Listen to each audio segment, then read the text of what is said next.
তো হরে কৃষ্ণ বন্ধুরা, আজকের রেসিপি হচ্ছে রুটি দিয়ে চাউমিন তৈরি। তো প্রথমেই দিয়ে দেবো রসুন কুচি এবং দিয়ে দেবো লঙ্কার কুচি আর দিয়ে দেবো পেঁয়াজ কুচি। পেঁয়াজ কুচি দিয়ে দেওয়ার পর একটু নেড়ে চেড়ে নেব। নেড়ে চেড়ে নেওয়ার পর দিয়ে দেবো আলু। তোমরা চাইলে অন্য সবজিও অ্যাড করতে পারবে। তো আমি আলু দিয়েছি। তারপর একটু ভেজে নিয়ে এর মধ্যে দিয়ে দেবো লবণ, এবং লবণ দেওয়ার পর আবার ভালোভাবে ভেজে নিতে হবে। ভেজে নিয়ে দিয়ে দেবো কুচনো রুটি, যত চিকন করতে পারবে তত ভালো। এরপর দিয়ে দেবো হলুদ গুঁড়ো। হলুদ গুঁড়ো দিয়ে দেওয়ার পর দিয়ে দেবো জিরের গুঁড়ো এবং তারপর দিয়ে দেবো লঙ্কার গুঁড়ো। লঙ্কার গুঁড়ো দিয়ে ভালোভাবে ভেজে নিতে হবে।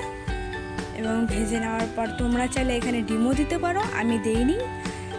আর তারপর আমাদের রেডি।